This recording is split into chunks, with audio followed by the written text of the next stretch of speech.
Hello viewers, this is OBN Horn of Africa, our weekly program Invest in Ethiopia. Today we will be discussing the investment relations between Ethiopia and Malaysia. To discuss these issues, I joined by Ambassador Professor Fekadu Beyene. Till the end of our program, stay tuned. Ambassador, thank you for making this time and joining us. Thank you, you are welcome. Okay. Thank you for giving me the opportunity. Well, would you tell us a little bit about the relationship between Ethiopia and Malaysia? Well, just to give a brief highlight of where Malaysia is located, and something about Malaysia for our audience, I would like to say a few things about Malaysia. Malaysia is located in Southeast Asia, comprises two main regions, the Peninsular Malaysia and the East Malaysia on Borneo Island. The country has a rich history, which is influenced by various cultures, including early Hindu civilization, Hindu-Buddhist civilization, and Islam, which became prominent by the 15th century. The Portuguese captured Malacca in 1511, and it was followed by Dutch and the British control in the 17th and 18th century. The British established the Strait settlement in 1826. Malaysia gained independence from Britain on August 31, 1957. It formed the Federation of Malaysia in 1963 with Singapore, Sabah, and Sarawak, but Singapore left in 1965.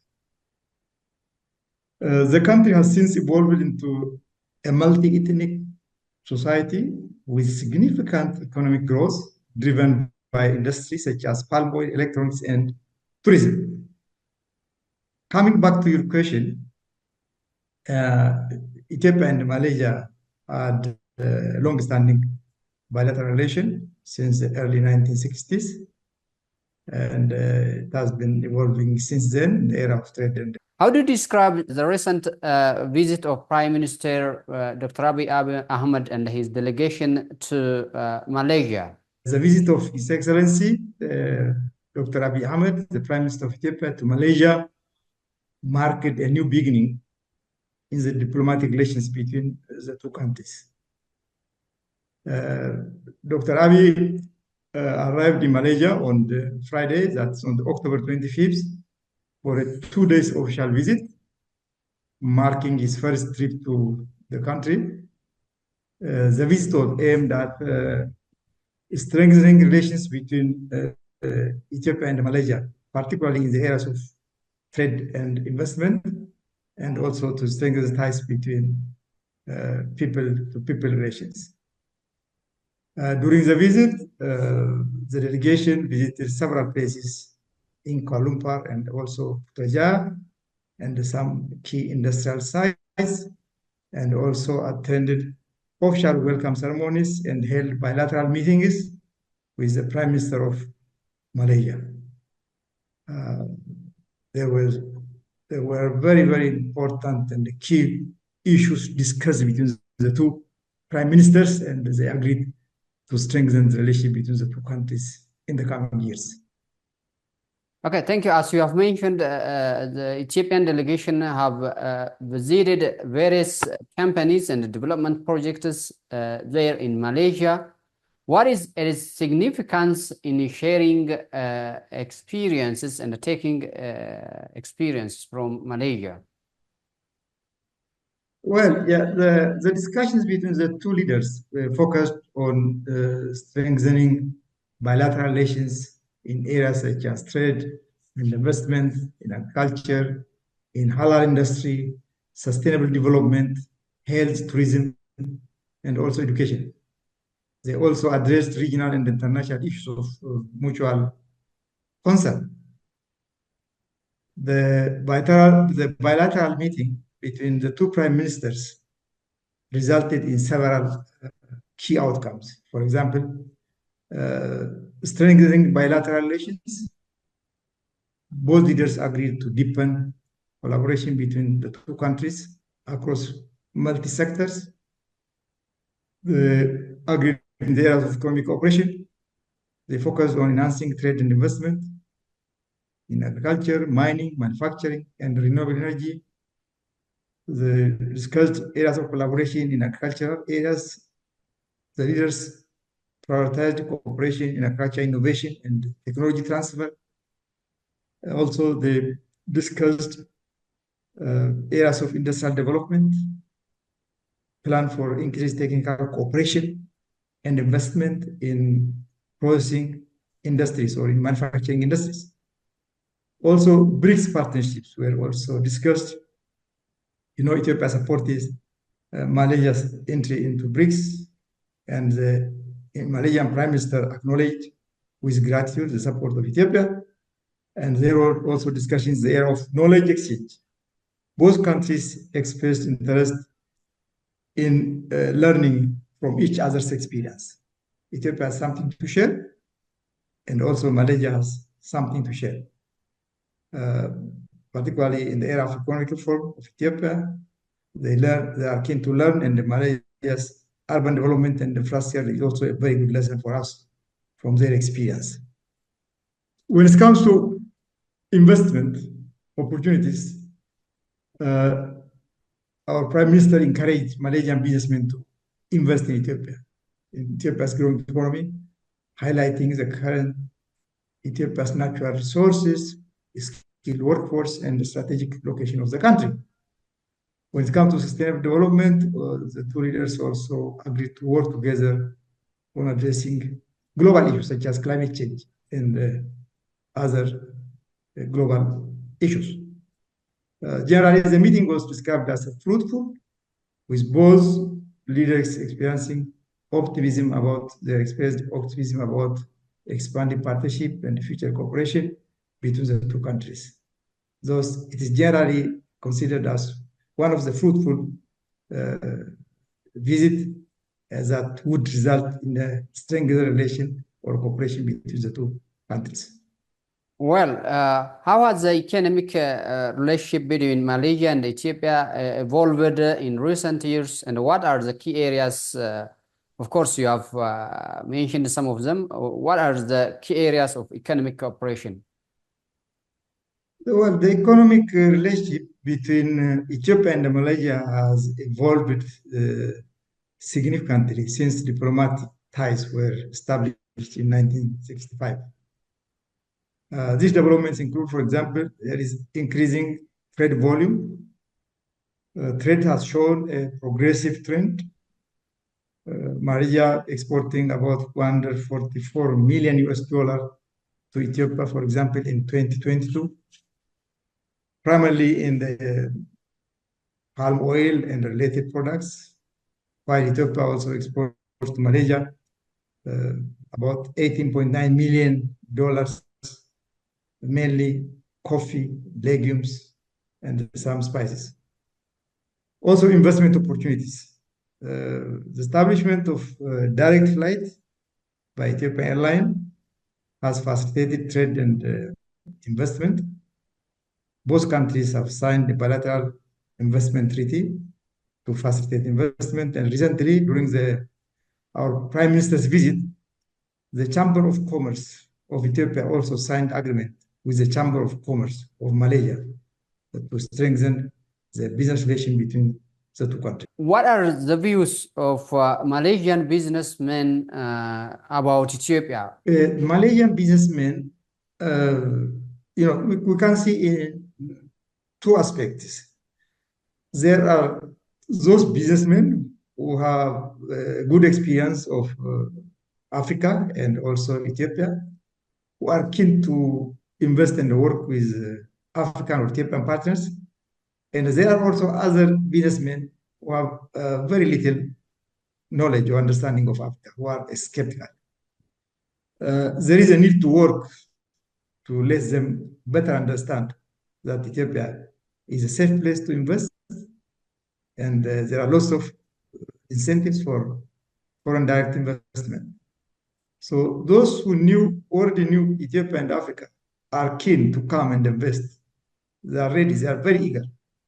But others, particularly with the current economic reform, they are very keen to invest in Ethiopia and establish more strengthened partnership, particularly business partnership with Ethiopians. Those who are skeptical need some more work. We need to work hard to tell them the fact that Ethiopia is a safe place and there are lots of incentives for business, for development of both countries. So we can see in two categories. Well, as you know, Malaysia is among the world's top tourist destinations. In this regard, are there any best experiences that Ethiopia could take as a lesson from Malaysia, as Ethiopia is also working on tourist destination development? Yes, you are right. You know, Malaysia is one of the top tourist destinations in the world and developed a very good infrastructure. And we can learn from their experience, mainly in developing tourist attraction sites with integrated infrastructure and environmentally sustainable facilities and also social services. The delegation after His Excellency Prime Minister Abiy Ahmed's visit, another group of delegation came to Malaysia for experience sharing and visited these infrastructures, and I think they gained a lot of experience and which we can make use of it in our country's effort to develop our tourist industry. What are the best socio-economic and political experiences that the two nations can share? The two nations have both diverse societies, diverse culture. There was mega diverse countries with lots of flora and fauna. There are lots of opportunities to work together and develop together. Malaysia is also a federal, Malaysia has a federal political arrangement. Also, the details are very different from the Ethiopian federal system. But there are lots of issues where we can learn from each other. They can learn from Ethiopia's experience, and also we can learn from their experience.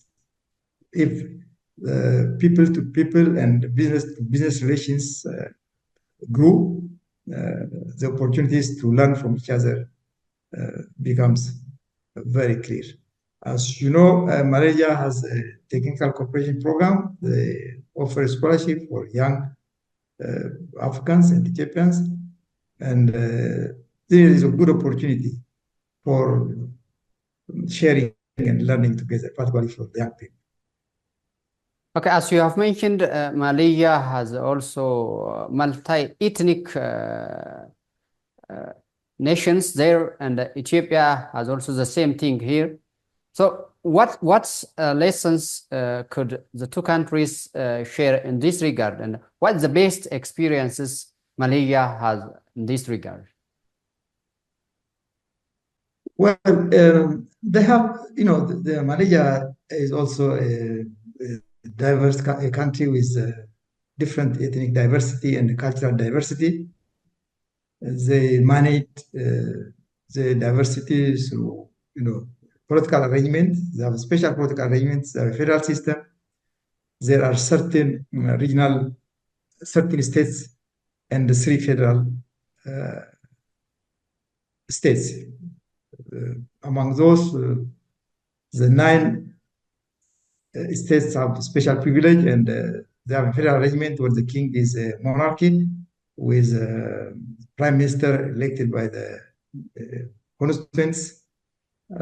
I think the arrangement is quite different from that we have in Ethiopia. The unique arrangement which we have observed is I haven't seen in any other part of the world where the king has only 5 terms. They have a king with only 5 terms because the position is rotating among the 9 states of the country. Every 5 years, They are elected among the traditional kings of the 9 kingdoms in the country. But it is the position is ceremonial. The monarchy is a constitutional monarchy, but it's the head of state. The head of government is the prime minister, which runs day-to-day activities of the government. They have got the legislative body, executive body, and the judicial body. By the way, they have built a new city, which they call it administrative city, Putrajaya. The executive and the legislative seat is Putrajaya. No, the legislative seat is in Kuala Lumpur.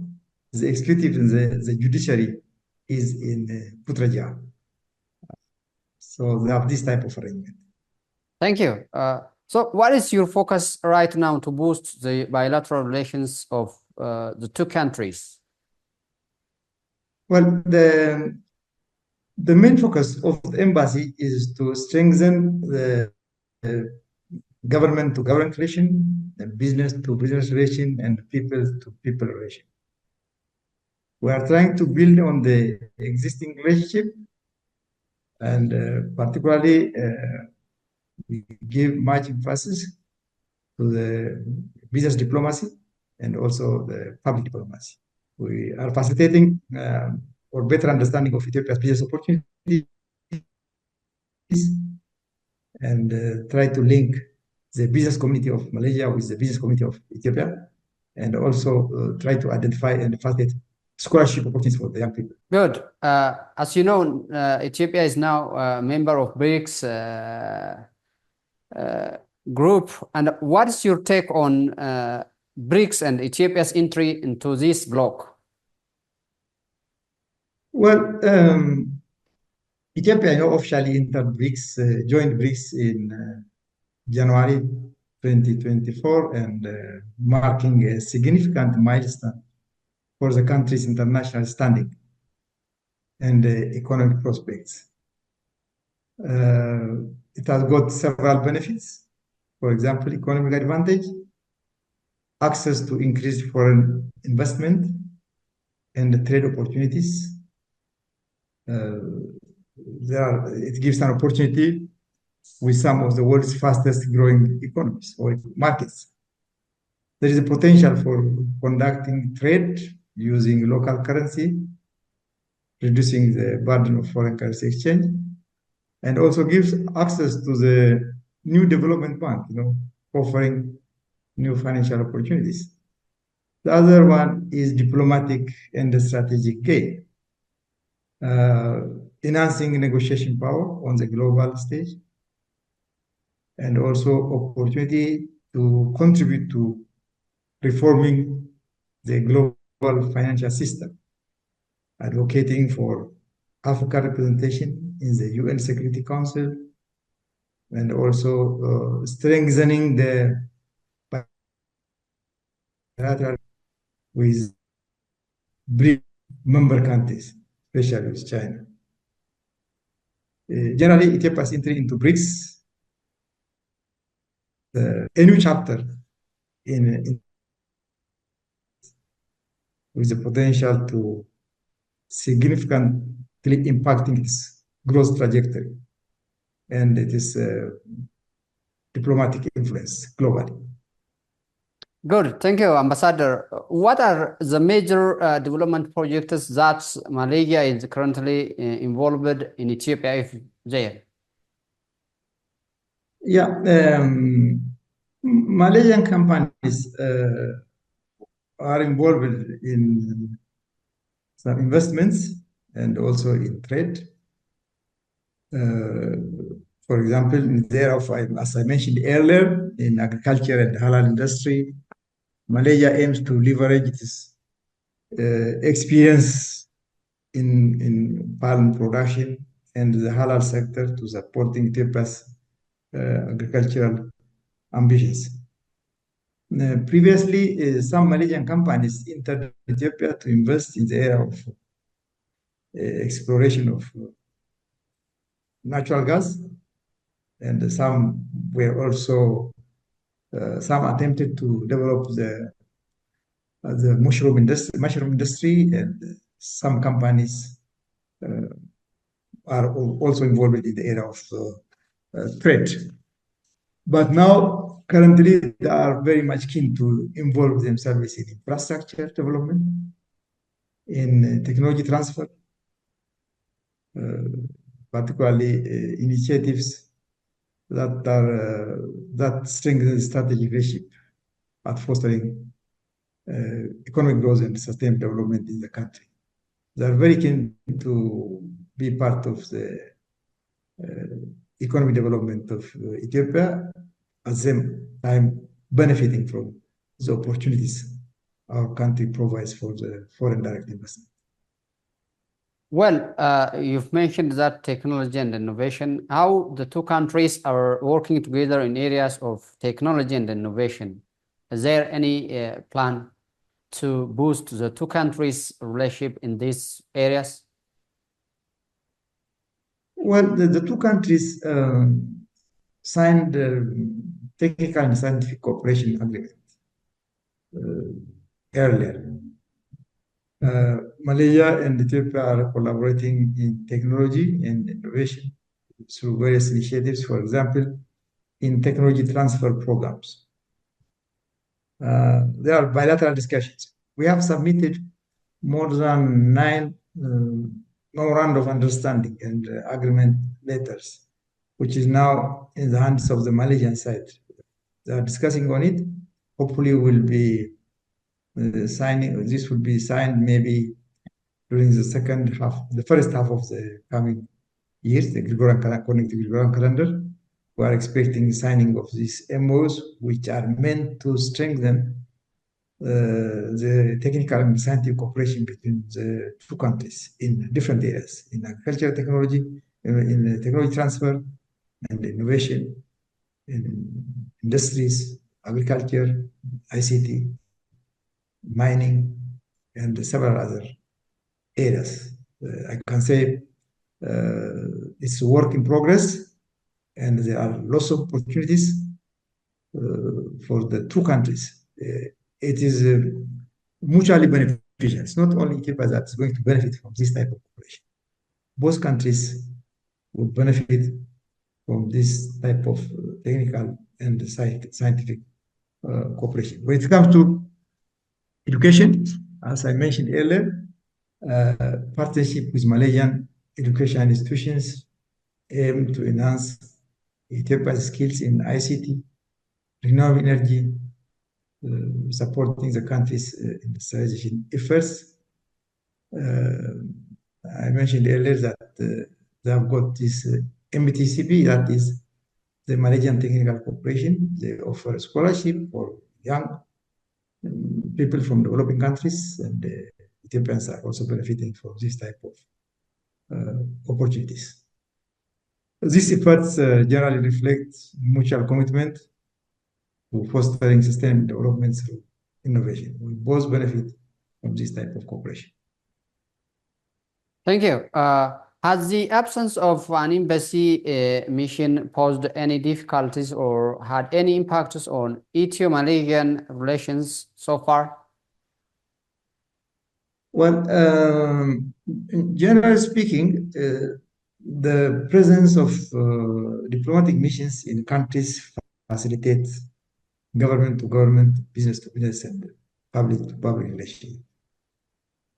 Ethiopia has a consular general in Kuala Lumpur, but Malaysia has no embassy in Ethiopia. At the moment, the Malaysian government is assessing the possibility of having embassy in Ethiopia. Particularly, they were keen to have a stronger relation between the two countries, so they are working on it. On Ethiopian side, we are covering it from Jakarta, although we have a consul general in Kuala Lumpur. The Jakarta office is giving due attention in supporting the business communities in Malaysia to invest and have business relations with Ethiopian companies.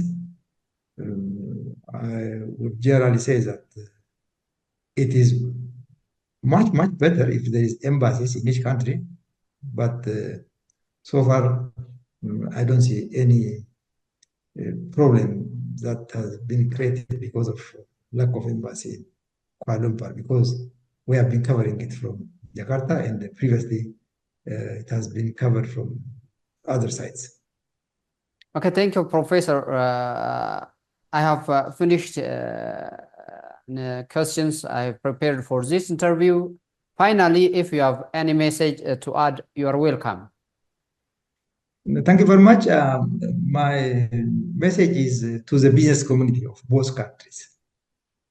As I mentioned earlier, during the visit of His Excellency, Dr. Abiy Ahmed, to the Prime Minister of Ethiopia to Malaysia, the memorandum of understanding was signed between the Chamber of Commerce of Ethiopia and the Chamber of Commerce of Malaysia. This is a good opportunity, a golden opportunity, and all business communities must support this initiative and work towards implementing it by delivering quality product and services to each other countries' customers. I thank you for giving me the. Okay, Ambassador Professor Fekadu Beyene, thank you for your time and the deep insight on our program. You are welcome. Thank you very much for giving me the opportunity. Dear viewers, that's all what we have for this edition. See you next time with another edition. Till then, bye-bye.